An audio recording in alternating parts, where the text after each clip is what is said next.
Yuk jadi bagian dari dakwah kami. Dukung operasional dakwah dan sosial kami, raih pahala amal jariah yang terus mengalir sampai hari kiamat. Baik, telah sampai kepada kami bahwasanya yang diminta dibahas adalah hikmah dan rahasia daripada ibadah kita dalam keseharian. Teman-teman sekalian, sejenak kita merenung ya, dan coba kita pikirkan kira-kira kenapa kita ada di muka bumi ini. Coba duduk antara diri Anda sendirian berpikir. Di saat ini pun di tempat ini, di majelis ini kita bisa merenung sama-sama. Kenapa saya ada di muka bumi ini? Apa tujuannya? Apa hikmahnya? Apa targetnya? Kenapa saya diberikan dua mata, dua kuping, dua bibir, satu lisan, sekian banyak gigi, lidah, tangan dengan jari-jarinya, kaki dengan jari-jarinya, kemaluan dengan segala macam rumitnya, urat-urat saraf yang ada dalam tubuh kita. Saya pernah melihat satu cuplikan ilmiah tentang anatomi manusia. Itu kalau digambarkan ibaratnya sebuah perusahaan atau pabrik. Tubuh manusia itu seperti pabrik yang sangat luas, besar, rumit, terdiri dari ratusan bahkan mungkin ribuan atau ratusan ribu lift dan segala macam petugas di situ. Ya, kalau kita mungkin staf-stafnya yang siap untuk menjaga stabilitas tubuh itu, yang siap untuk menerima makanan dan nutrisi yang merupakan nanti menjadi sumber energi, yang siap untuk menyortir mana yang tidak dibutuhkan sebagai nutrisi akan dibuang jadi kotoran, yang siap mengatur datangnya waktu istirahat dengan mengantuk, juga hilangnya perasaan ingin tidur lagi kalau sudah cukup, yang mengatur sinyal lapar pada saat tubuh kita butuh nutrisi, yang mengatur sinyal kenyang pada saat kita sudah kenyang sehingga kita tidak butuh makan lagi, dan semuanya. Begitu rumitnya luar biasa sistem yang ada di anatomi manusia. Teman-teman sekalian, yang menciptakan kita ini semua adalah Allah Subhanahu wa Ta'ala. Dan Allah memang memerintahkan dan menciptakan kita ini dengan semua fasilitas ini dengan satu tujuan. Tidak ada tujuan lain. Kekal dalam surah Az-Zariyat surah nomor 51 ayat 56. Allah Subhanahu wa Ta'ala berfirman, "Wa ma khalaqtul jinna wal insa illa liya'budun." Aku enggak ciptakan, kata Allah, dalam makna lain tidak ada tujuan lain aku menciptakan semua jin dan semua manusia. Dari turunan manapun mereka, dari suku manapun, dari negeri manapun, bagaimanapun warna kulit mereka, paras wajah mereka, postur tubuh mereka, kecuali hanya untuk beribadah kepadaku. Ini jadikan teman-teman sebagai pondasi dalam kehidupan kita dan bagaimana kita melalui waktu kita di dunia yang sangat terbatas sampai ajal datang nanti. Pastikan tujuan kita ada di sini untuk ibadah. Apa itu ibadah? Mengabdi kepada Allah. Apa yang Allah perintahkan kita kerjakan, apa yang dilarang kita jauhi. Gak ada tujuan lain. Jadi kalau ada yang tanya misalnya, Ustaz, apakah memang saya diciptakan untuk sholat? Iya. Berarti kalau bertemu antara sholat dengan urusan dunia yang merupakan bukan tujuan utama kita, maka kita tinggalkan tujuan, tinggalkan yang bukan tujuan dan kita pergi kepada tujuan kita. Makan, minum, bekerja, ngobrol sama teman-teman, tamasya, itu pernak-pernik. Bukan itu tujuan utama. Jadi jangan karena meeting tertunda sholatnya. Jangan karena misalnya ngobrol sama teman tertunda sholatnya. Jangan hanya karena makan tertunda sholatnya. Misal pernak-perniknya didahulukan daripada tujuan utama, itu keliru. Itu keliru. Ya. Makanya pada saat saya disampaikan judul yang diminta adalah rahasia dan hikmah daripada ibadah kita dalam keseharian sebenarnya apa? Nah ini pondasinya. Karena memang dasarnya kita diciptakan untuk itu. Memang kita untuk sholat, untuk puasa, untuk zakat, untuk haji dan umrah, untuk jihad, untuk bakti sama orang tua, jenguk orang sakit, majelis ilmu, mencari nafkah halal, begitu, menikah. Itu semua tujuannya. Jadi jangan keluar dari tujuan. Kita satukan persepsi itu di awal bahasan kita. Karena yang sedang kita bahas adalah rahasia dan hikmah dari ibadah kita keseharian. Kenapa Anda harus sholat, kenapa harus berzikir, kenapa harus baca Quran, kenapa harus cari pendapatan halal, kenapa harus menikah, kenapa harus berzikir, kenapa harus baca Quran, kenapa jenguk orang sakit, kenapa ziarah kubur, itu semua. Karena memang ini tujuan kita. Jadi kalau kita paham ini teman-teman sekalian, maka kita akan ada satu judul jelas di depan mata kita, bahwasanya ini adalah tujuan saya hidup. Dan orang yang tahu tujuan dia mengerjakan satu perbuatan, itu akan jelas sekali hasil daripada pekerjaannya. Tujuan saya kerja di kantor ini adalah untuk ini misalnya. Maka tujuannya jelas, pasti akan bagus maksimal hasilnya. Oh, saya mau cari pendapatan buat keluarga saya. Dia akan dapatkan. Dan dia akan berusaha menjaga kualitas kerjanya karena ada tujuannya membiayai keluarganya. Artinya kalau lepas dari pekerjaan, keluarganya terbengkalai, kan gitu. Tujuan itu akan mengarahkan kita kepada hasil yang maksimal. Nah, seperti itu. Tujuan kita ada di sini memang untuk ibadah, bukan yang lainnya. Oleh karena itu dari judul ini teman-teman sekalian, kita bisa melihat bagaimana Nabi SAW menyampaikan kepada para sahabatnya, yang berarti juga sebenarnya sedang disampaikan kepada kita. Ya. Bagaimana Nabi SAW melatih mereka dan membiasakan mereka agar mereka sibuk dengan ibadah keseharian mereka. Bahkan selain yang wajib, kita tidak bahas lagi yang wajib karena itu bukan pilihan, itu kewajiban. Kayak sholat 5 waktu, zakat, puasa Ramadan itu bukan pilihan. Ibadah-ibadah sunnah saja yang masih pilihan. Karena sunnah kayak sholat qobliyah, sholat ba'diyah, sholat duha, sholat malam, zikir pagi petang, baca Quran, jenguk orang sakit, bersedekah. Ini semua adalah opsi kan, dia sunnah. Dikerjakan dapat pahala, ditinggalkan tidak berdosa. Itu saja tetap mereka jadikan sebagai target ibadah mereka. Karena yang membedakan nanti derajat kita di surga adalah banyaknya secara selain kualitas, kuantitas ibadah itu. Akan beda derajatnya orang yang biasa puasa Senin Kamis dengan orang yang tidak puasa Senin Kamis. Mungkin sama-sama sholat 5 waktu. Akan beda derajatnya nanti di surga antara orang yang sholat wajib saja sama sholat sunnah, qobliyah dan ba'diyah. Akan beda pahalanya dan derajatnya di surga nanti orang yang sholat sunnah rawatib yang melekat dengan sholat wajib, qobliyah, ba'diyah. Dengan ada misalnya si A sholat begitu tapi dia tidak sholat duha, tidak sholat tahajud. Yang si B sholat semuanya. Akan beda derajatnya. Mungkin si A tidak zikir pagi petang, tapi si B zikir pagi petang. Mungkin si A tidak puasa Senin Kamis, si B puasa Senin Kamis. Mungkin si A silaturahim keluarga, sempat bakti sama orang tuanya dalam keseharian. Si B mungkin tidak sempat, maka ini sudah cukup untuk membedakan derajat di surga nanti. Kan gitu. Tetapi amalan-amalan sunnah tetap saja harus kita kerjakan, karena memang itu juga salah satu tujuan kita diciptakan. Dan orang yang sibukkan dirinya dengan amal sunnah, dipastikan amal wajibnya akan terjaga. Antum kalau sibuk menjaga keutamaan sholat duha, sholat tahajud, sholat qobliyah, sholat ba'diyah, sholat tahiyat masjid, sholat taubat, sholat wudu, maka sholat wajibnya pasti aman. Tidak mungkin kan, tidak masuk akal orang kalau jaga sholat sunnah dia tidak jaga wajibnya. Kan gitu. Orang kalau biasa puasa Senin Kamis, puasa Iyamul Bid, nanti puasa Ramadan jadi ringan. Orang kalau biasa umroh, hajinya jadi ringan. Orang kalau biasa zakat, sedekahnya jadi ringan. Kan begitu. Berarti menjaga amalan-amalan sunnah ini penting sekali. Coba perhatikan bagaimana para sahabat teman-teman sekalian. Mereka sibuk bertanya sama Nabi tentang masalah ini. Karena dia tahu tujuan dia diciptakan. Dan kalau dia meninggal di akhirat sana cuma ada 2 opsi pilihan. Surga atau neraka.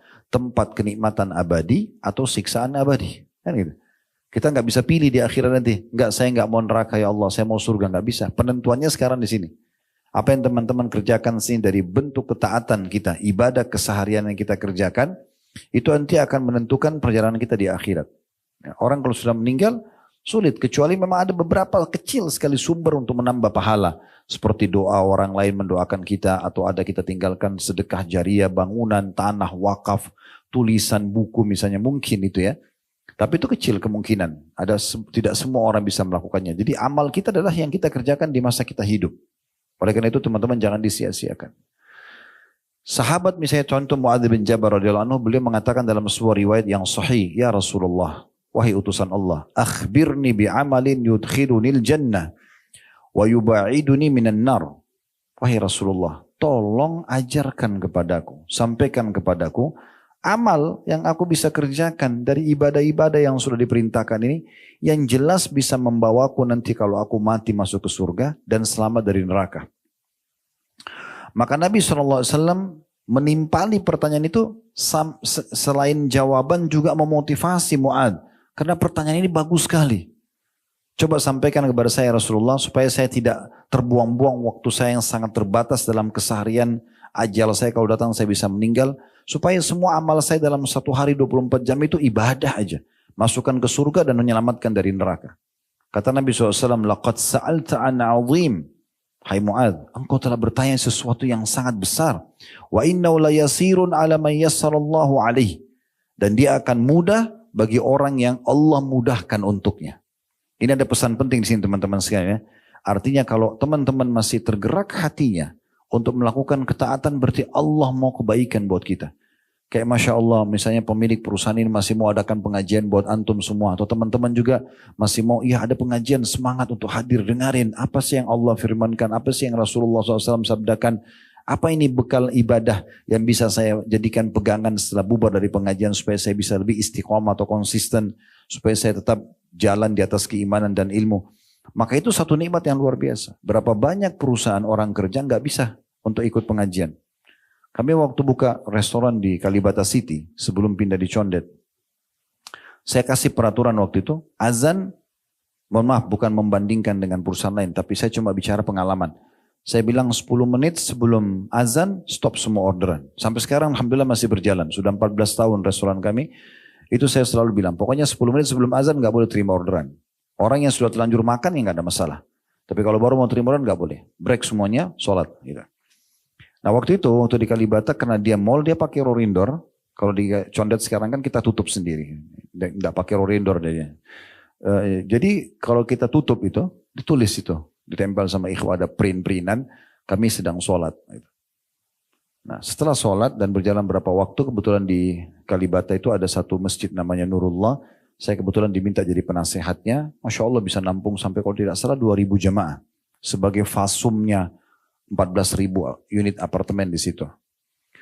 Habis sholat di situ berjamaah biasanya saya baca kitab Al-Kabair. Ya, dosa-dosa besar, kultum saja untuk semua jemaah termasuk staf kami. Kemudian kita bubar kembali buka restoran. Apa yang terjadi? Beberapa teman-teman kita muslim. Itu kejadian nyata di sebelah restoran kami. Ada beberapa tempat di situ. Muslim mereka datang lalu tanya kepada staf kami. Itu yang ditulis kami sedang sholat memang itu dibolehkan sholat, diizinkan. Kata teman-teman yang kerja sama kami, ya bahkan kita diwajibkan sholat. Tidak boleh. Kalau di kantor saya lebih tegas lagi. Kita keluarkan SP bagi yang tidak sholat. Gitu kan. Jadi kita bertegas dalam masalah itu. Akhirnya dia bilang enak sekali ya. Kami, ini bahasa mereka ya. Kami kerja di tempat-tempat kami sekarang. Padahal bersebelah-sebelahan situ. Jangankan sholat 5 waktu. Sholat Jumat saja nggak diizinkan. Nggak diizinkan. Ya. Apalagi mau bicara sholat 5 waktu. Itu contoh. Jadi kalau ada perusahaan kita masih izinkan, ayo sholat. Bahkan owner mengatakan, ayo sholat. Atau teman-teman kita diizinkan sholat. Itu luar biasa. Saya waktu itu pernah diundang oleh KBR kita di Tokyo, di Jepang. 10 hari pertama Ramadan, selama 10 hari saya di sana. Ada 2 orang dari orang Indonesia, orang kita. Datang 6 jam naik kereta. Saya lupa nama kota mereka cukup jauh. Datang terus mengatakan, Ustaz, kami berdua ini kerja di pabrik. Kami nggak boleh sholat karena pemiliknya itu penyembah matahari. Kan orang Jepang nyembah matahari. Dianggap kaisar mereka itu anaknya dewa matahari mereka. Jadi secerdas apapun mereka urusan dunia mereka nggak tahu Tuhan gitu ya. Tapi yang jelas kami nggak boleh sholat. Apa solusinya? Lalu saya bilang, kalau seandainya Anda sholat dilarang. Dia bilang dilarang karena bagi dia itu nggak penting. Memotong waktu kerja. Mereka harus selalu pekerjaan dikerjakan dan bagi mereka bagaimana produktif untuk mendatangkan uang. Oke, kalau pamit ke toilet bisa nggak? Bisa. Dibatasi waktu nggak? Enggak kalau toilet. Oke. Solusi dari saya, ini khusus buat mereka ya, ini bukan fatwa umum. Karena mereka nggak bisa lagi. Kalau enggak mereka nggak sholat. Lalu saya bilang, oke, kalau begitu, ke toilet, wudu, kemudian langsung sholat di gang-gang pabrik itu aja. Sholat wajib saya, nggak usah sholat sunnah. Sholat subuh kan tidak mungkin kerja subuh. Mereka paling di pabrik itu duhur sama asar ya. Mereka sudah selesai sore, seperti umumnya orang kerja. Jadi sholat duhur 4 rakaat. Maksimal 5 menit, 7 menit selesai. Kalau sudah habis itu kembali kerja. Oh, dia bilang kalau itu solusinya bisa Ustaz. Oke bisa. Tapi bayangkan teman-teman, mereka sampai sulitnya untuk sholat. Sulit. Ada juga, ini kejadian di salah satu swalayan besar di Jakarta. Saya nggak usah sebut namanya, tapi besar banget. Pegawainya mungkin ribuan, cabangnya banyak di seluruh Indonesia. Saya masuk itu hari, ada keperluan mau beli, lihat kemeja, lihat pakaian. Biasa sekarang saya belanja memang di situ ya. Ditemani oleh salah seorang ikhwah. Pas lagi kami belanja, rupanya di situ ada beberapa muslim dan muslim yang kenal kami. Lalu datanglah beberapa stafnya perempuan. Ustaz mau foto Ustaz. Terus saya bilang maaf. Pertama, saya tidak foto sama perempuan saja kecuali ada laki-lakinya. Mahramnya misalnya ada laki-lakinya. Dan juga berhijab. Terus waktu itu mereka ngerti. Oh ya baik Ustaz. Tapi di antara staf itu ada yang ngomong perempuan itu. Ustaz sebenarnya kami ini berhijab. Sambil bukan berhadap-hadapan ngomong. Tapi sambil saya pilih baju gitu. Sebenarnya kami ini Ustaz berhijab. Cuma peraturan di sini kami nggak boleh berhijab. Jadi kalau kami dari rumah ke sini berhijab. Kerja buka, habis itu kami pulang lagi, nanti pakai hijab lagi. Sulitnya mereka untuk melaksanakan tujuan utama mereka hidup. Jadi kalau antum bisa dimudahkan oleh Allah Subhanahu wa taala bekerja di sebuah tempat masih mau diadakan pengajian, tujuannya apa pengajian begini? Untuk antum diingatkan kan? Saya datang jauh-jauh tinggalin keluarga, tinggalin pekerjaan untuk memberikan nasihat, ayo kita sholat, ayo kita puasa, ayo kita ibadah. Judul yang dipilih oleh owner pemilik perusahaan antum juga tolong masalah rahasia dan hikmah daripada ibadah sehari-hari. Kenapa kita harus sholat? Kenapa kita harus puasa? Kenapa harus zikir? Karena memang ini sebuah perintah dalam agama, kewajiban kita. Dan kalau masih bisa itu maka sangat bagus. Antum bersyukur kepada Allah SWT. Susah mendapat komunitas yang baik itu. Hampir semua teman-teman yang bergabung sama kami. Alhamdulillah sekarang sudah 200-an lebih orang yang bergabung bersama kami di kantor. Kalau total semuanya, hampir rata-rata kalau saya tanya, kenapa antum kerja sama kita? Ada yang dari perusahaan-perusahaan besar, gajinya sudah sangat tinggi. Mereka hanya mau mencari komunitas. Masakan sama saya sendiri, Ustaz. Di tempat dulu walaupun misalnya ada payroll lebih mahal, tapi susah sholatnya. Kita haus dengan ilmu, nggak ada pengajian. Yang ada cuma kejar target, kerja, nggak ada. Kita nggak pernah tahu mana halal, mana haram. Belum lagi teman-teman di sebelah kita yang masih awam. Pulang dari kantor janjiannya pergi ke maksiat semuanya. Jadi susah. Kita jadi terpengaruh juga gitu. Maka kalau masih ada seperti ini luar biasa.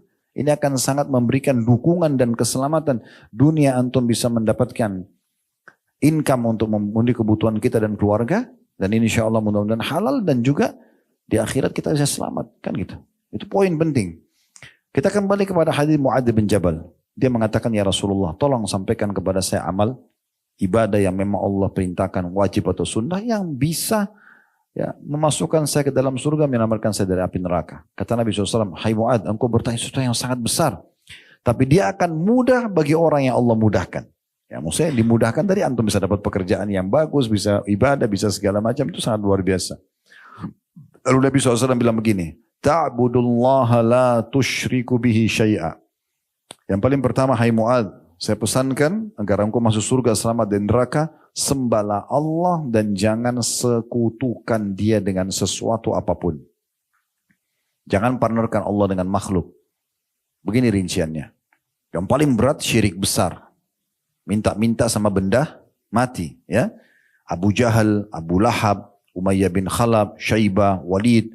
Ya, semua tokoh-tokoh Mekah yang terkenal tapi meninggal dalam keadaan kafir. Disilakan dengan musyrik. Mereka sangat yakin yang ciptakan alam semesta ini Allah.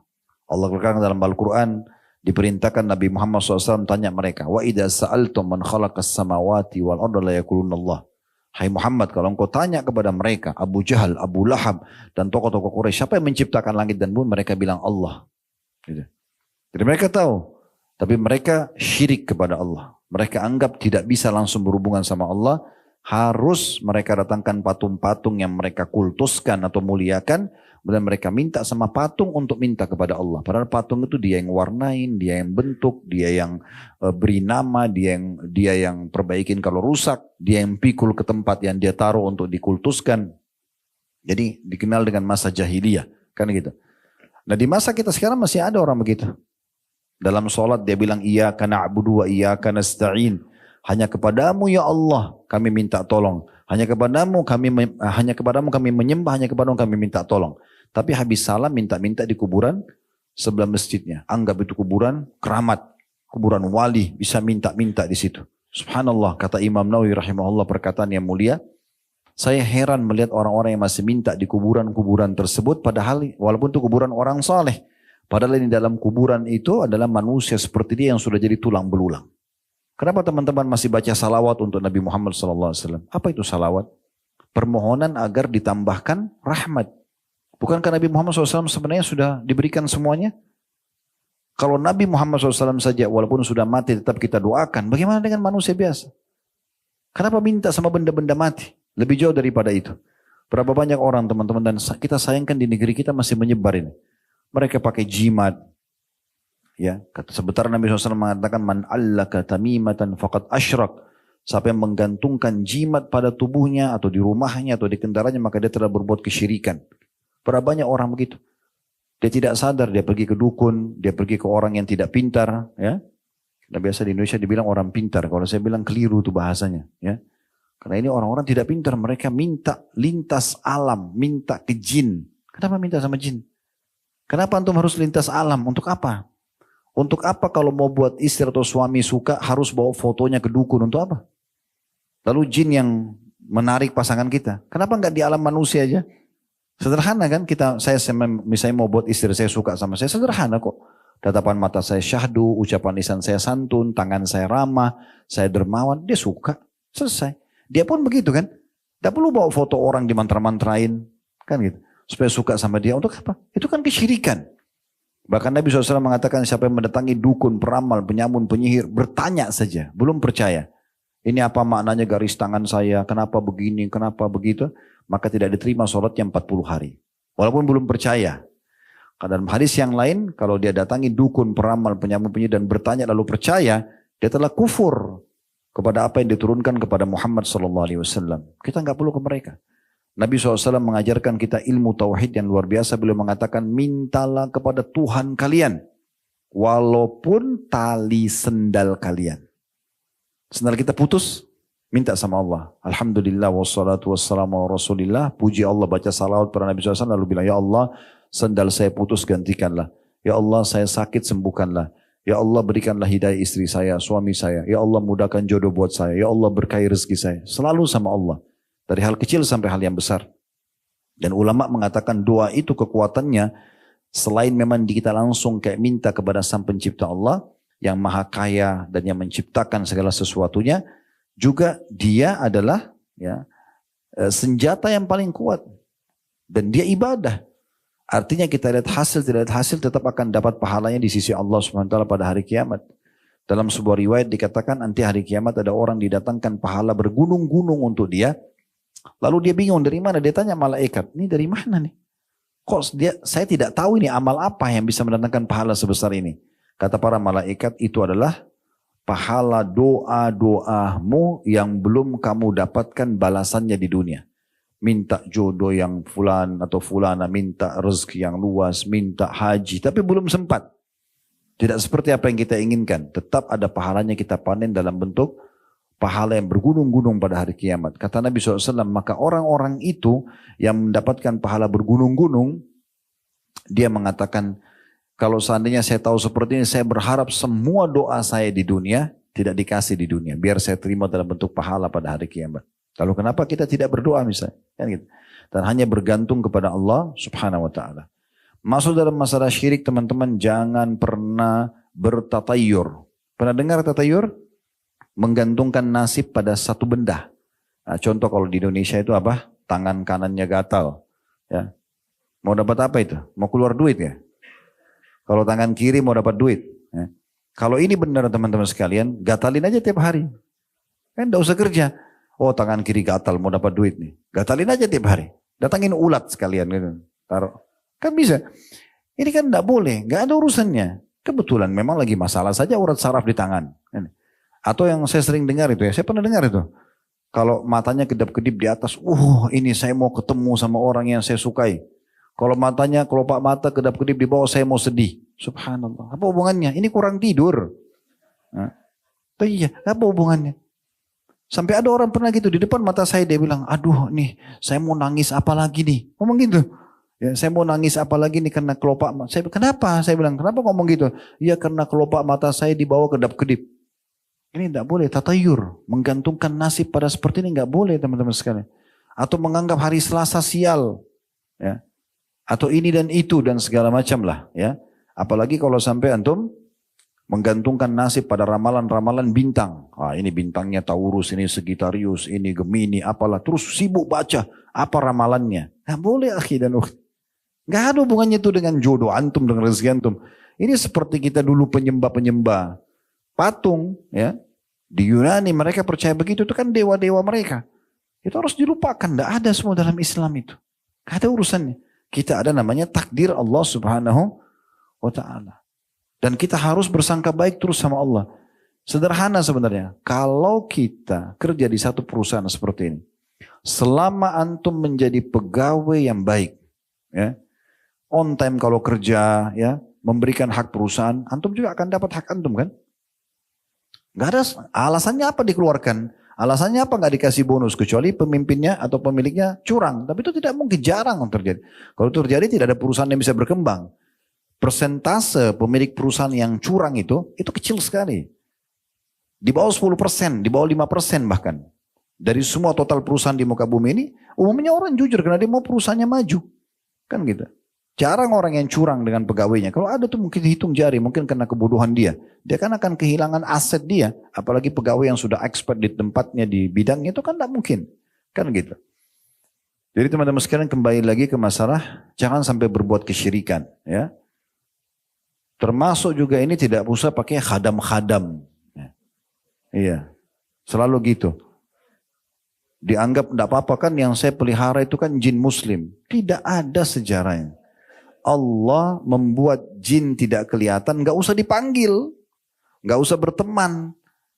Kita nggak, Allah buat mata kita nggak lihat, kita tidak tahu bahasanya, kita tidak tahu rupanya. Kenapa antum sengaja bersemedi di gunung, di lautan, panggil-panggil wahai penjaga gua, wahai pada ini dan itu?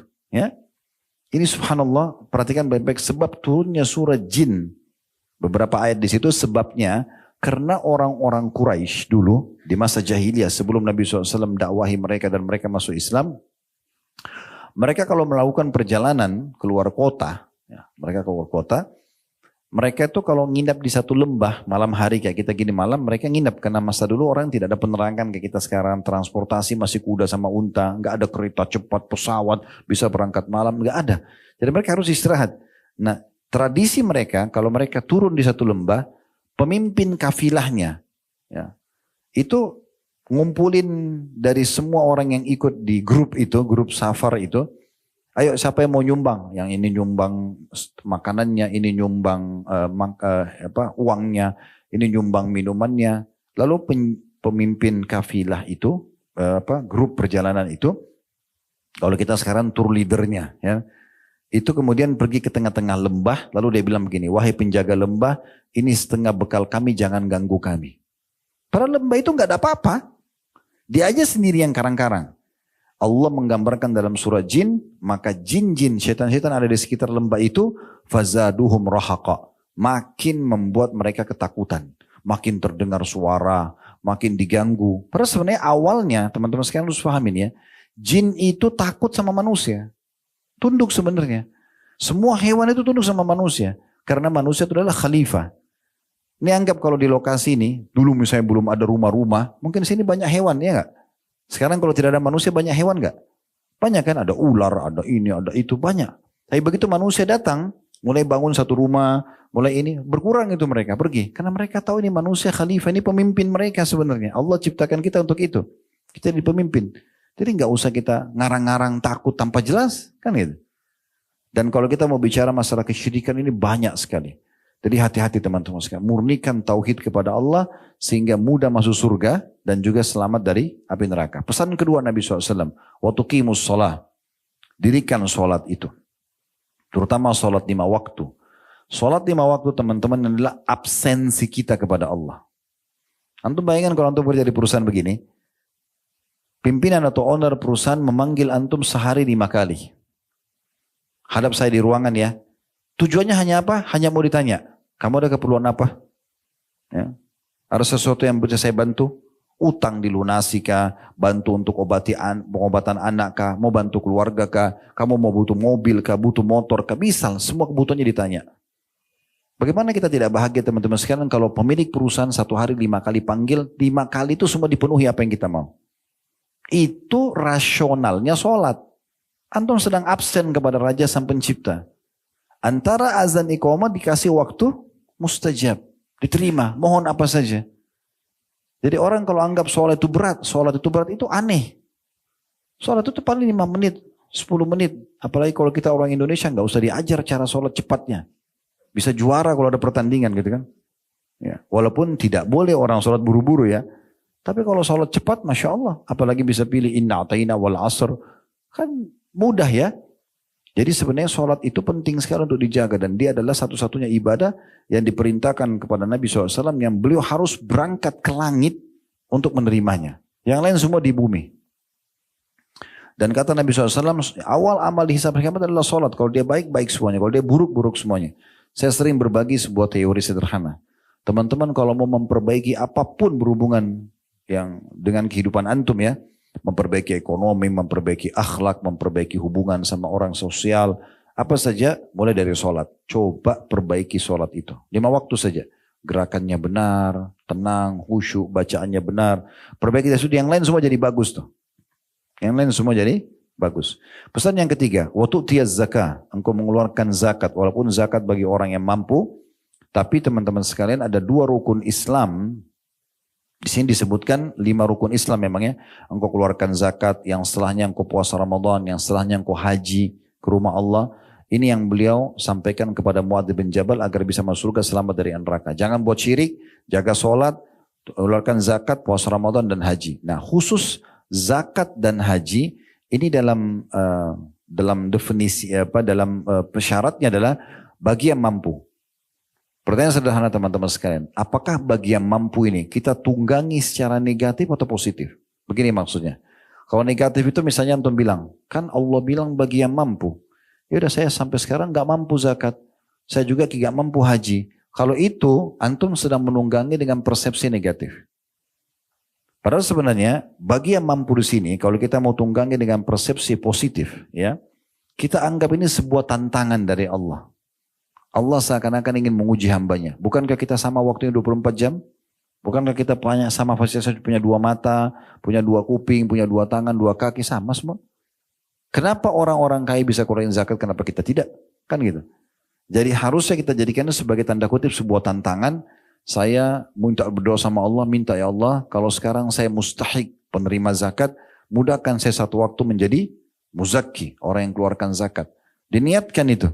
Supaya satu waktu sebelum kita meninggal kita menjadi orang yang mengeluarkan zakat. Supaya kita juga bisa menyempurnakan rukun Islam dengan haji. Jadi tunggangi dengan positif, persepsi positif. Bagaimana kita bisa melaksanakannya walaupun cuma sekali seumur hidup misalnya. Apalagi kalau Allah mudahkan setiap saat. Begitu juga dengan puasa Ramadan, ini sebenarnya bukan sebuah siksaan. Nah, ini pernah kita jelaskan waktu taklim kita yang dulu ya. Pernah kita jelaskan maksudnya, tapi saya ingatkan kembali bahwasanya puasa Ramadan adalah terapi kesehatan.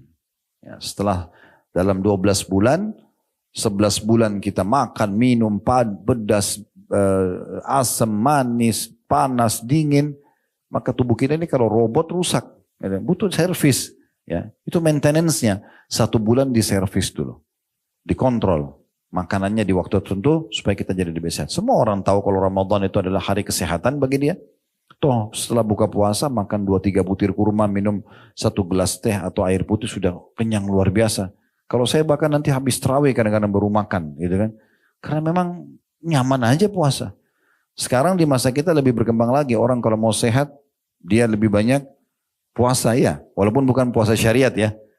12 jam, 14 jam tidak makan. Katanya sehat. Ya, sebenarnya umat Islam tanpa penemuan itu pun kita sudah disuruh puasa. 1 minggu kita 2 hari puasa Senin Kamis, kita sebulan ada puasa Ayyamul Bid, setahun ada puasa Ramadan. Lalu Nabi SAW mengatakan, Ala adulluka ala abwabil khair. Hai Mu'ad, mau gak aku tunjukkan kepadamu tentang pintu-pintu kebaikan. Semua tadi kesimpulan dari apa yang saya sampaikan itu akan sangat mudah kau amalkan. Bahkan kau akan selalu terjaga dan berada di pintu-pintu kebaikan itu. Maka kata ya, Nabi SAW, as-sawmu junnah.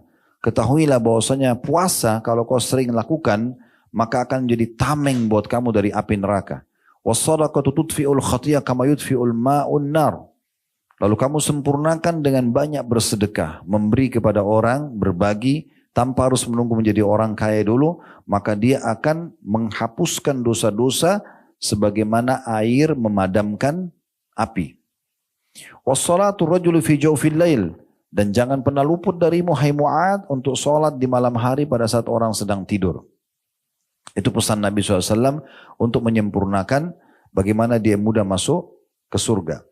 Kemudian Nabi SAW membacakan firman Allah Subhanahu wa taala setelah mengingatkan itu dalam surah Sajadah surah nomor 32 ayat 16 dan 17. Tatajafa junuhum 'anil madaji'i yad'una rabbahum khaufan wa tama'an mimma razaqnahum yunfikun. Fala ta'lamu nafsum ma ukhfiya lahum min qurrati a'yunin jazaa'an bima kanu ya'malun. Lambung mereka, orang-orang beriman itu jauh dari tempat tidur mereka di malam hari. Dan mereka selalu berdoa kepada Rabb mereka dengan penuh rasa takut dan harap. Serta mereka menafkahkan apa-apa rezeki yang kami berikan. Tak seorang pun mengetahui berbagai nikmat yang menantinya nanti karena amal-amal yang dia kerjakan ini. Yang sangat indah dipandang oleh mata sebagai balasan bagi mereka. Atas apa yang telah mereka kerjakan. Jadi Nabi SAW mengingatkan, hai Mu'ad, sempurnakan itu dengan jangan lupa sedekahkan hartamu. Kamu juga berbanyak puasa-puasa sunnah selain wajib, serta juga sholatlah di malam hari pada saat orang tidur. Lalu beliau mengatakan lagi kepada Mu'ad, masih lanjutan hadisnya, ala ukhbiruka bi ra'sil amri wa amudihi wa dhurwati sanamihi. Maukah aku kabarkan kepada engkau, hai Mu'ad, pokok semua urusan yang bisa kamu menyempurnakan ya dan memahami tentang target hidupmu, ya, maukah saya beritahukan? Kata Mu'ad, bala ya Rasulullah. Tentu wahai utusan Allah. Kata Nabi SAW, Ra'sul amril Islam. Pokok segala urusan adalah Islam. Semua urusanmu kembalikan kepada agama Islam. Yang agama Islam bolehkan kamu nikmati, yang diperintahkan kamu kerjakan, yang dilarang kamu jauhi. Wa amuduhu shalah, dan tiangnya agama adalah solat. Artinya kamu kapan sudah solat, kamu akan baik urusan yang lainnya. Wa dzurwatu sanamihil jihad, dan puncaknya agama ini adalah berjihad. Seperti teman-teman kita sekarang di Palestina, semoga Allah berikan mereka kemenangan ya dan kemerdekaan. Mereka itu betul-betul sedang melalui puncaknya agama Islam. Mirip dulu kita waktu dijajah oleh Belanda, Jepang, Portugis. Dulu kita berperang melawan mereka untuk membela kehormatan kita, agama kita, kemerdekaan negara kita. Maka itu termasuk jihad. Kemudian Nabi SAW bersabda lagi kepada Mu'ad, ala ukhbiruka bimalaki dzalika kullah. Mau enggak aku kabarkan kepada kau hai Mu'ad sesuatu yang bisa menjaga itu semua. Supaya betul-betul kamu bisa menjalankan rukun Islam dengan baik. Kamu bisa menjaga amal-amalan sunnah dengan baik. Kamu terjaga dari semua perbuatan-perbuatan pelanggaran yang bisa mendatangkan hukuman. Mau enggak saya sampaikan pokoknya ya, kata kuncinya, kendaraan terbaiknya untuk itu semua.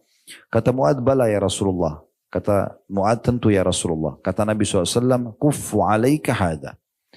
Jagalah ini darimu. Lalu Nabi SAW pegang lidah beliau sambil menariknya dan mengatakan, jaga ini. Maksudnya, kalau kau mau, gunakan lidahmu hanya untuk ketaatan kepada Allah. Kalau bukan yang diwajibkan, yang disunnahkan, maka minimal yang mubah. Hal yang omong kosong sudah tidak ada lagi. Jaga semuanya. Misal hal yang wajib seperti orang bagaimana dia membaca bacaan-bacaan sholat dengan benar, karena itu wajib berhubungan dengan sholat wajib misalnya, atau baca Quran, bagaimana dia menuntut ilmu, bagaimana dia memberikan nasihat gitu kan.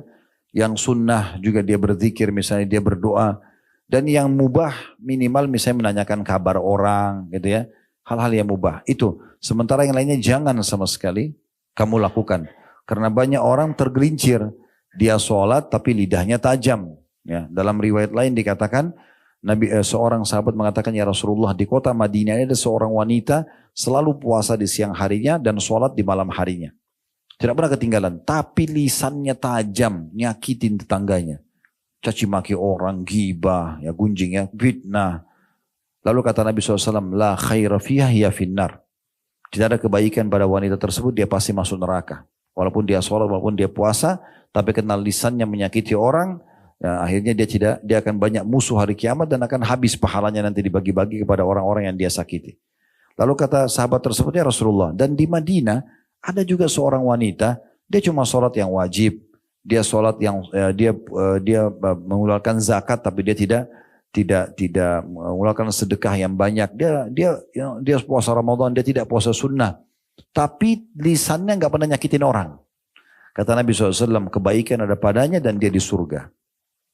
Makanya Nabi SAW mengatakan, ya, semua kunci daripada kamu bisa menjalankan ketaatan dan meninggalkan maksiat adalah menjaga lisanmu. Dan kemudian Mu'adz berkata begini, ya Nabi Allah, wa inna la mu'akhiduna bima natakallam. Apakah kami ya Rasulullah akan diadab dengan apa yang kita bicarakan? Usah dengan tutur kata yang kita ucap kita akan dihukum. Maka kata Nabi SAW, "Thaqulatka ummuka wa hal yakubbun nasa ala ujum aw qala ala manakhirihim illa hasaidu alsinatihim." Hai Mu'adz, celaka kamu kalau kau tidak tahu masalah ini. Bukankah mayoritas orang ditelungkupkan wajah-wajah mereka dan diseret dalam api neraka karena akibat lisan-lisan mereka. Hadis ini diriwayatkan oleh Tirmidzi. Kalau kita simpulkan sebenarnya hadis ini bagaimana? Ya, Nabi SAW mengajarkan kepada Mu'adz, ini loh ibadah keseharian yang kau harus jaga. Dengan ini kau akan masuk surga, kau akan selamat dari api neraka. Kisah yang lain Abu Hurairah radhiyallahu anhu dalam riwayat yang sahih juga. Beliau pernah mengatakan, ya Rasulullah, dulluni ala amalin idza amiltu dakhaltul jannah. Tunjukkan kepadaku wahai Rasulullah. Maaf, ini hadis Abu Hurairah, tetapi dia menceritakan tentang seorang Arab Badui yang datang kepada Nabi SAW lalu mengatakan, ya Rasulullah, tunjukkan kepadaku tentang amal yang apabila aku lakukan aku bisa masuk surga. Maka Nabi SAW mengatakan, ya, mirip dengan tadi perjawaban kepada Mu'adz bin Jabal, engkau menyembah Allah tanpa menyekutukannya, engkau sholat 5 waktu, jalankan zakat, puasa Ramadan. Kemudian orang tersebut mengatakan, walladzi nafsi biyadi la azidu ala hadza. Kalau memang itu yang anda perintahkan ya Rasulullah, demi Allah aku tidak akan menambahnya. Udah itu aja aku kerjakan. Maka ketika orang itu pergi, kata Nabi SAW, man sarrahu an yandura ila rajulin min ahli jannah fal yandur ila hadza. Siapa yang ingin melihat penghuni surga, lihat kepada orang ini. Jadi sebenarnya teman-teman sekalian dengan mengerjakan sesuatu yang diwajibkan sudah cukup masuk ke dalam surga selamat dari api neraka. Tapi kalau mau derajat-derajat yang tinggi, fasilitas lebih bagus lagi, ya, maka kita harus tambah dengan amalan-amalan sunnah. Begitu juga dengan Atha bin Abi Rabah rahimahullah, seorang ulama tabi'in. Beliau mengatakan, qala li Ibnu Abbas. Ibnu Abbas radhiyallahu anhu sahabat Nabi pernah berkata kepadaku, ala urika imra'atan min ahli jannah. Mau enggak aku tunjukkan kepada kamu wanita ahli surga? Maka kata Atha bin Abi Rabah, seorang tabi'in, tentu saja. Murid bilang sama gurunya. Maka kata Abdullah bin Abbas, hadil mar'atus sauda. Ada seorang wanita berkulit hitam di masa Nabi SAW. Atatin Nabiya SAW faqalat inni usra'. Dia mengatakan, ya Rasulullah, perempuan ini datang dan mengatakan, ya Rasulullah, sesungguhnya saya sedang diuji dengan penyakit dan penyakit saya ayan, ya, epileps, ya. Wa inni ataqasyaf fad'u Allah li. Dan kadang-kadang kalau kambuh, saya tidak kontrol diri saya, aurat saya terbuka, gitu ya. Saya malu. Tolong doakan supaya saya sembuh. Maksudnya dia minta Nabi doakan spontan sembuh di saat itu. Tidak melalui proses pengobatan. Doa Nabi mujarab langsung sembuh. Maka kata Nabi SAW, in syi'ti sabarti walakil jannah. Kalau kau mau, kau sabar.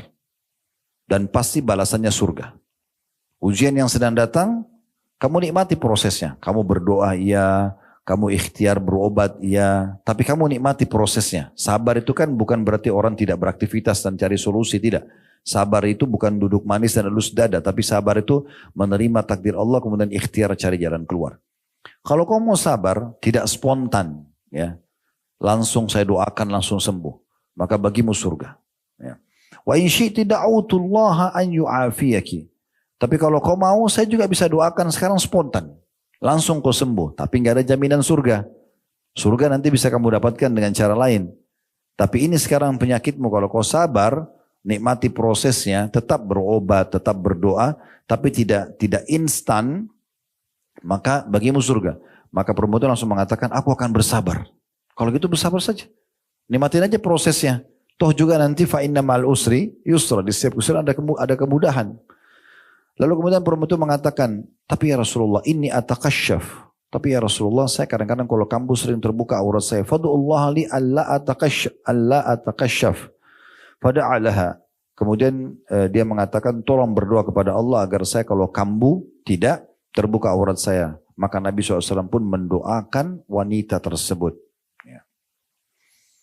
Begitu juga teman-teman sekalian, tentang kisah cukup banyak di antara para sahabat ridwanullah alaihim yang mereka memang betul-betul mengejar surga, ya, dan sibuk dari amal ke amal yang lain. Cukup banyak ya kisah tentang subhanallah Umair bin Humam radhiyallahu anhu di perang Badar, di mana beliau pada saat Nabi SAW mengatakan waktu pasukan sudah mau berperang satu sama yang lain, kumu ila jannati arduhas samawatu wal ard. Bangkitlah kalian sekarang dan kejarlah surga dengan cara mati syahid, ya, yang luasnya seluas langit dan bumi.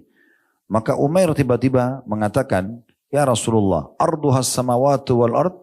Wahai utusan Allah, Anda sedang membahas surga yang kalau saya berperang sekarang di sini, saya terbunuh oleh orang-orang Quraisy ini. Cuma ditusuk pisau, kena tombak, kena anak panah, saya mati. Saya masuk surga yang luasnya seluas langit dan bumi. Kata Nabi SAW, iya. Lalu orang itu, si Umair mengatakan, bakhin, indah sekali ya. Dan sangat mengagumkan. Maka Nabi SAW mengatakan, ma yahmiluka ala qawlika bakhin. Apa alasannya? Hai Umair, kenapa kau bilang bakhin, indah banget nih.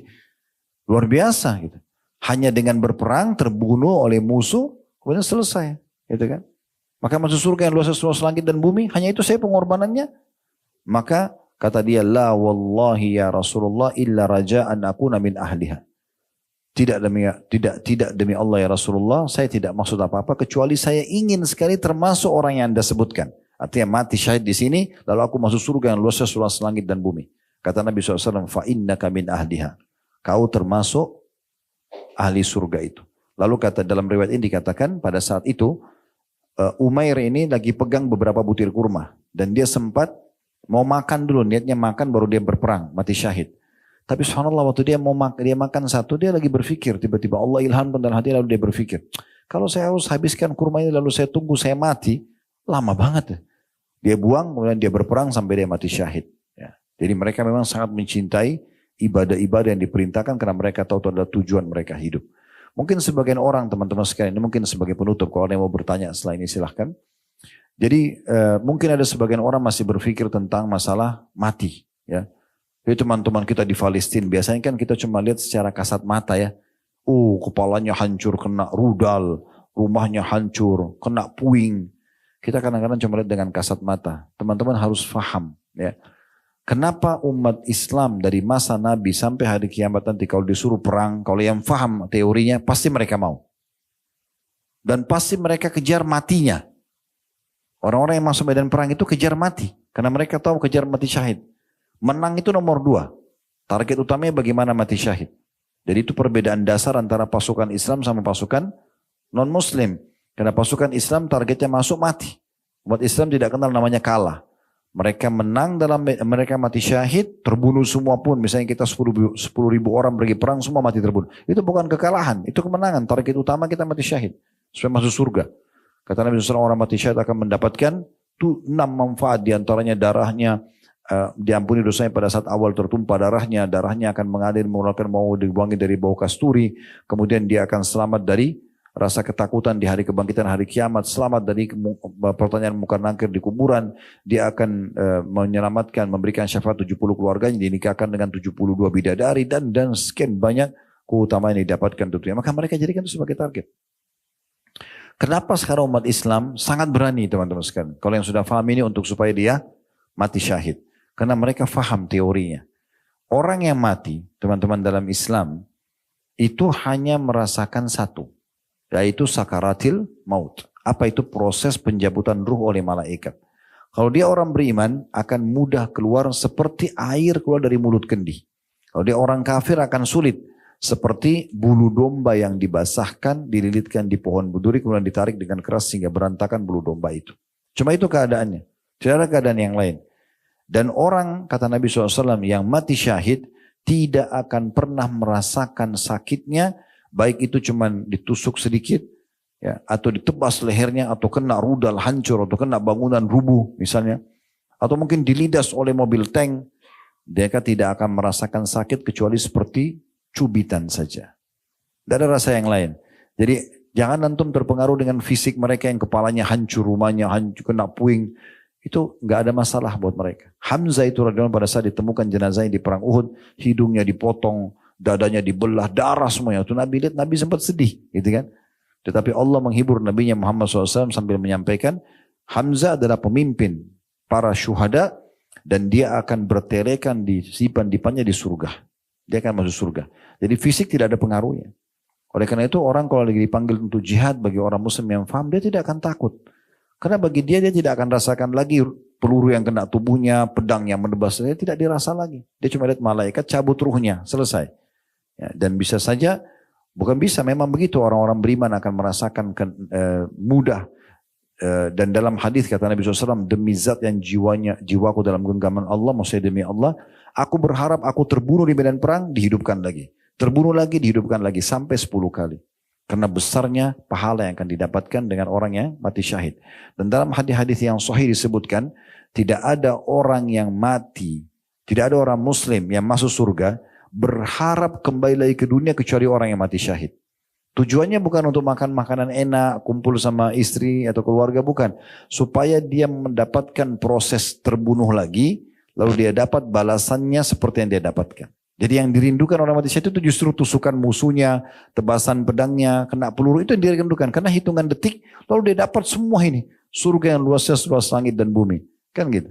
Jadi mereka berharap kembali ke dunia untuk merasakan lagi proses itu. Maka teman-teman sekalian, semua perintah agama punya hikmah-hikmah yang sangat besar. Dalami lebih dalam supaya kita fahami. Sehingga tidak ada perintah-perintah ibadah ini yang jadi beban buat kita. Apapun yang jadi beban dalam keseharian kita, kalau dalam ibadah apa saja, misalnya teman-teman coba muhasabah, introspeksi diri sendiri, apa di antara ibadah yang kita masih malas lakukan. Nah nanti kita bisa perbaikin dari ibadah itu. Misalnya antum sudah jaga sholat 5 waktu, tapi masih malas sholat sunnah. Nah sekarang tinggal kita perbaikin bagaimana sholat sunnah ditingkatkan. Caranya sederhana, dengan membaca keutamaan sholat sunnah. Cari tahu 5-10 hadis tentang keutamaan sholat qobliyah, sholat ba'diyah, sholat duha, sholat malam, sholat Antum baca 2-3 hadis, mungkin ada perkataan sahabat tentang makna hadis itu misalnya, kita akan termotivasi untuk mengerjakan. Apa saja ibadah yang kita masih malas, segera perbaiki dan benahi. Karena nanti kalau kita meninggal, kita nggak bisa lagi beramal itu. Ya, dan ada jenis ibadah yang tidak bisa sampai kepada kita walaupun ahli waris kita lakukan. Kayak sholat, tidak bisa kita setelah sholat lalu kita wasiatkan anak-anak kita tetap kamu sholat wajib 5 waktu, kirimkan buat saya. Nggak bisa.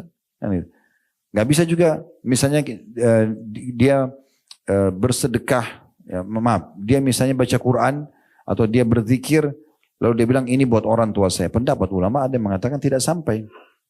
Kan gitu. Tapi ada juga ibadah yang sampai seperti haji, umroh, sedekah tapi terbatas. Oleh karena itu mumpung kita masih hidup, kita maksimalkan ibadah kepada Allah subhanahu wa ta'ala. Jadi tidak usah malas-malasan teman-teman sekalian. Batas waktu kita sedikit. Ya, jangan pernah menghayal. Kebanyakan kita ini tertipu dengan menganggap, oh umur saya kan baru 25. Yang dia lihat, oh ada orang lebih tua 30 tahun. Kemudian setelah itu 30 tahun ada orang yang 35. Sampai nanti 60 tahun, oh masih ada orang 65 tahun. Jadi dia selalu merasa dirinya masih gampang untuk melalaikan kewajiban. Ini salah. Bisa saja kita meninggal lebih dulu daripada orang-orang itu. Kan gitu, belum tentu umur kita sama. Maka jangan sia-siakan teman-teman karena penyesalan selalu ada di akhir nanti. Ya. Sebagai penutup juga saya perlu sampaikan orang di hari kiamat ada 3 orang yang menyesal nanti. Yang pertama penyesalan abadi. Itu adalah orang yang meninggal dalam keadaan kafir, musyrik ataupun munafik. Naudzubillah. Ini mereka menyesal karena mereka tidak bisa lagi perbaiki selamanya. Mereka masuk neraka khalidina fiha, kekal di dalamnya. Yang kedua penyesalan orang-orang muslim dikenal dengan istilah usatul mukminin. Orang muslim atau orang mukmin tapi masih banyak dosanya.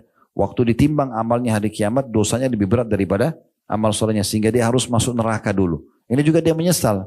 Karena 1 hari saja disiksa itu berat sekali. 24 jam non-stop malaikat tidak ada istirahat atau ngantuk. Dipukul, disiksa terus. Apalagi kalau 1 hari waktu akhirat sama dengan 1000 tahun waktu kita di dunia. Golongan ketiga, yang ini kalau golongan 1 sama 2 kita berharap insya Allah kita tidak ada. Tapi golongan ketiga ini mungkin masih banyak orang yang bisa masuk di situ. Yaitu penyesalan sebagian ahli surga yang sudah masuk surga, ya, karena mereka biasa melalaikan ibadah-ibadah yang sebenarnya kalau dia kerjakan selama di dunia, kayak baca Quran, kayak zikir, kayak sedekah, kayak majelis ilmu, jenguk orang sakit misalnya atau bantu orang, itu bisa membawa dia ke derajat di sana. Tapi dia nggak sampai di sana karena dia malas. Dia nggak mau sholat malam, dia nggak mau sholat duha, dia nggak mau sedekah, nantilah gampang lah segala macam. Padahal ini sebenarnya bisa mengangkat derajat dia. Tapi karena dia tidak kerjakan dia nyesal. Oh, coba dulu saya kerjakan, saya akan sampai di sana ya. Karena nanti di akhirat teman-teman di surga kita bisa saling mengunjungi satu sama yang lain. Kita bisa saling mengunjungi dan kita bisa lihat fasilitas orang lain, gitu kan. Walaupun hati kita sudah tidak hasad lagi, kita nggak merasa iri karena hati sudah dibersihkan. Tetapi perasaan muncul kita mengatakan kalau seandainya dulu saya berbuat lebih banyak, saya akan sampai di derajat itu. Maka itu ada saja bisa muncul. Maka sebelum tiba waktu itu nanti penyesalan jangan sia-siakan. Sore ini Allah sudah sampaikan ke kuping kita semuanya agar kita rajin dan terus semangat dalam mengisi hari-hari kita dengan tujuan utama kita diciptakan yaitu ibadah.